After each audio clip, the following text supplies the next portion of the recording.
Assalamualaikum warahmatullahi wabarakatuh. Selamat siang, salam sejahtera untuk kita semua. Perkenalkan, saya Muhammad Nurdin, biasa dipanggil dengan sebutan Nurdin. Saat ini saya masih, apa namanya, aktif sebagai ANS, aparatur sipil negara di salah satu kementerian di Jakarta. Eh, Izinkan saya saat ini ingin membuat suatu, ingin membagi pengalaman sharing terkait eh, apa itu OTG. Dan perlu diketahui bahwa saya merupakan salah satu pasien COVID ya dengan status OTG atau orang tanpa gejala ya. Eh, saya nanti akan menjelaskan atau membagi pengalaman apa itu OTG ya. Terus apa OTG dan siapa yang dimaksud dengan OTG, kemudian itu OTG itu di mana, kemudian bagaimana mensikapi atau mensikapi orang-orang yang OTG seperti apa nanti akan dijelaskan. Cuman pada kesempatan kali ini saya akan coba menjelaskan pengertian daripada OTG atau orang tanpa gejala. Ya. Kalau menurut peribahasa atau menurut pengertian daripada OTG atau orang tanpa gejala adalah kita ketahui bahwa tidak semua orang yang terinfeksi virus corona atau SARS-CoV-2 yang merupakan penyebab dari COVID-19 memperlihatkan gejala penyakit. Akan tetapi ada orang yang kemungkinan terinfeksi COVID-19 tapi tidak mengalami gejala penyakit virus corona seperti pada umumnya. Nah, itu yang disebut dengan OTG. Jadi dari pengertian di atas dapat ditarik kesimpulan bahwa OTG orang tanpa gejala itu adalah istilah yang disematkan pada mereka yang kemungkinan terinfeksi COVID-19 tapi tidak mengalami gejala penyakit virus corona seperti pada umumnya. Itu pengertian atau definisinya. Uh, Akhirnya, tapi saya sendiri tidak sepenuhnya sependapat dengan definisi atau istilah itu, ya, karena sesungguhnya apakah benar kalau orang OTG itu benar-benar OTG, orang dalam kondisi sehat, kemudian ketika di swab antigen ataupun swab PCR itu tiba-tiba dinyatakan positif, apakah seperti itu? Ya, seperti dengan definisi tadi di atas. Akhirnya ketika saya dinyatakan positif COVID, ya, saya coba berkonsultasi dengan dokter ketika saya melakukan isolasi. Saya tanya dan saya protes juga dalam diri saya. Bilang, "Dok, saya selama ini sehat walafiat, ya, kondisi saya baik-baik saja. Tapi ketika di swab ternyata saya positif. Nah, apakah mungkin, Dok, orang sehat itu bisa terkena COVID-19?" Kemudian dokter menjelaskan, secara logika tidak mungkin, Pak.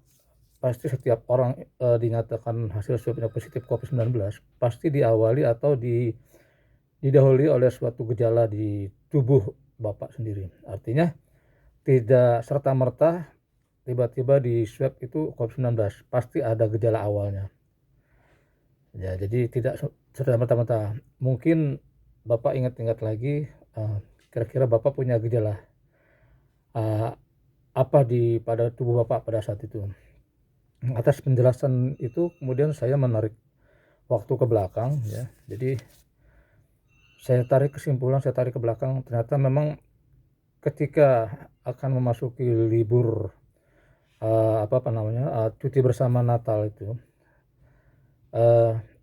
karena saya bertugas di ANSN itu bekerja dalam rangka membuat laporan keuangan akhir tahun. Jadi saya bekerja waktu itu all out, jadi bahkan sampai malam hari, Sabtu Minggu juga saya masuk.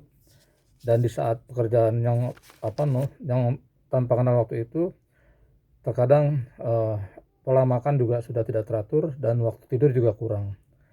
Nah, ketika menjelang akhir tahun 2020 itu di Desember, memang ada gejala di tubuh saya. Saya merasakan suka menggigil, tiba-tiba menggigil, ya. Terus kemudian leher agak sakit, ada batuk kecil, dan suara juga agak hilang, jadi agak serak gitu. Tapi itu saya menganggap itu biasa aja karena saya sering mengalami hal seperti ini, dan ketika saya minum air putih hangat, air panas, atau kemudian saya minum vitamin atau minum ramuan-ramuan tradisional, itu akan hilang, dan biasa saya lakukan seperti itu. Terus lagi ditambah lagi gejala yang lebih parah adalah saya tidak pernah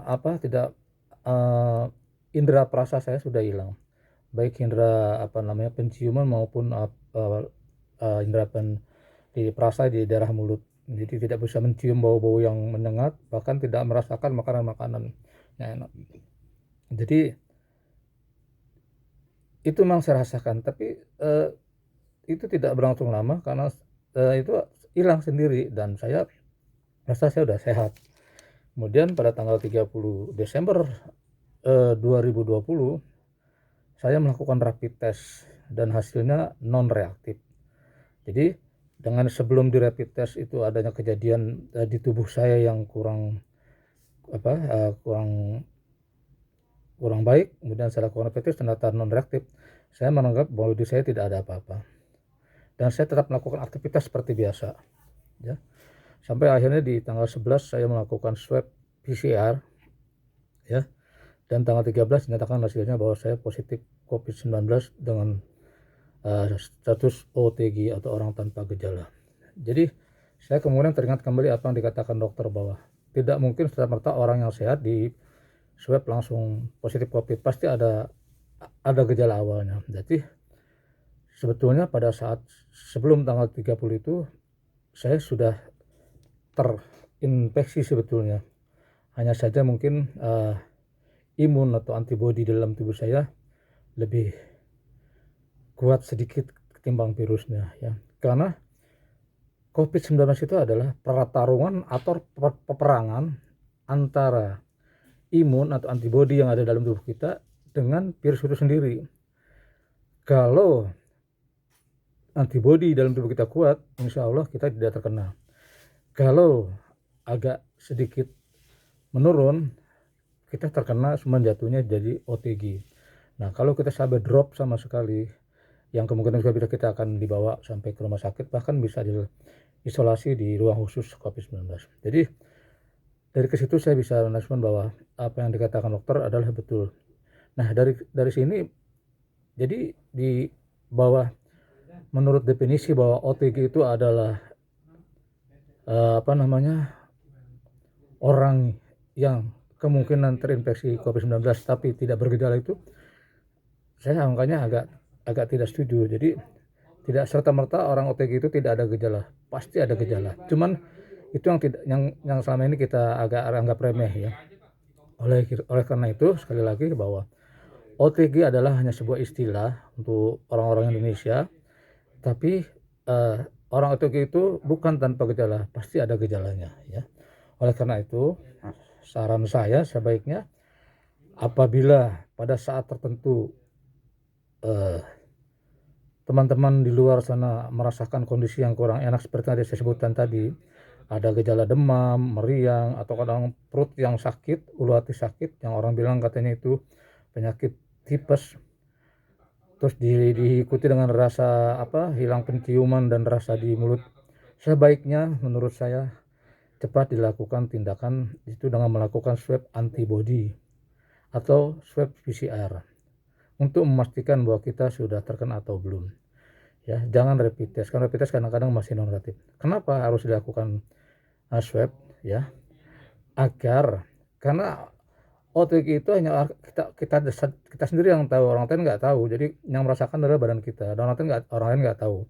Kalau kita sudah merasa seperti itu, berarti kita harus harus memberi keyakinan bahwa saya sudah OTG, dan saya tidak ingin OTG ini yang ada dalam diri saya ini tidak jangan supaya menularkan ke orang lain, dan juga tentunya keluarga di rumah, anak, istri, suami, dan orang tua. Oleh karena itu, sebaiknya setelah merasakan kondisi yang kurang itu, jadi sebaiknya cepat-cepat lakukan swab, baik antigen maupun swab PCR ya. Dan kalau sambil menunggu hasil swab, sebaiknya kita untuk sementara isolasi dulu di rumah sambil menunggu hasil swab keluar, untuk meyakinkan bahwa diri kita positif atau tidak ya. Kalau memang negatif, ya alhamdulillah, berarti itu memang penyakit. Tapi kalau positif, tentu nanti kita harus ambil tindakan lebih lanjut. Apa tindakannya yang harus kita lakukan setelah kita dinyatakan positif COVID? Nanti akan saya bahas di program berikutnya. Jadi yang jelas pada saat ini adalah bahwa pengertian OTG, orang tanpa gejala, yang katanya orang yang diindikasikan terinfeksi COVID-19 tapi tidak punya gejala, itu tidak sebenarnya benar.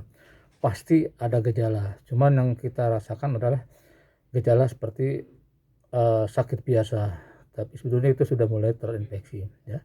Sekali lagi bahwa COVID-19 adalah pertarungan antara antibodi yang ada dalam tubuh kita dengan virus itu sendiri. Mana yang terkuat? Pertempurannya mana yang terkuat ya. Oleh karena itu sekali lagi bahwa apabila ada tanda-tanda yang kurang baik di dalam tubuh kita, karena merasakan hanya kita sendiri, orang lain nggak tahu. Mungkin keluarga tahu kita ngeluh, Bu atau Pak atau istriku, badan saya kurang enak nih, paling tahunya begitu. Paling anggapannya hanya penyakit biasa, demam biasa. Untuk saat seperti ini, di dalam masa pandemi COVID-19 ini, apabila ada gejala seperti itu, sebaiknya segera melakukan treatment berupa lakukan swab antigen ataupun swab PCR ya. Jadi untuk memastikan bahwa kita terkena atau tidak ya. Nah, ini untuk untuk menyelamatkan diri kita sendiri juga, dan juga untuk menyelamatkan keluarga yang ada di rumah kita. Jadi sekali lagi itu, terima kasih untuk kesempatan kali ini. Saya hanya menjelaskan apa itu OTG ya, dan untuk tindakan-tindakan selanjutnya ketika kita dinyatakan positif dengan hasil swab positif COVID-19, nanti akan saya bahas selanjutnya. Jadi mungkin itu aja sementara yang dapat saya sampaikan. Saya hanya akan membahas mengenai dalam pengertian definisi atau namanya, dan dalam kenyataan yang sebenarnya ya. Jadi antara definisi dengan kenyataan sebenarnya itu ada sedikit perbedaan. Kalau dalam definisi, OTG adalah orang yang kemungkinan terinfeksi COVID-19 tapi punya gejala. Tapi kenyataannya adalah pasti dilalui dengan gejala-gejala yang seperti tersebut. Itu. Sekali lagi terima kasih. Ini hanya sharing, mudah-mudahan bermanfaat untuk semuanya ya. Mohon maaf sekali lagi, saya tidak menggurui, saya hanya membagi pengalaman apa yang saya rasakan, karena betulnya saya juga pernah merasakan jadi orang tanpa pernah terinfeksi virus COVID-19 dengan status OTG. Itu aja yang disampaikan. Terima kasih. Sampai ketemu di lain kesempatan. Terima kasih. Assalamualaikum warahmatullahi wabarakatuh.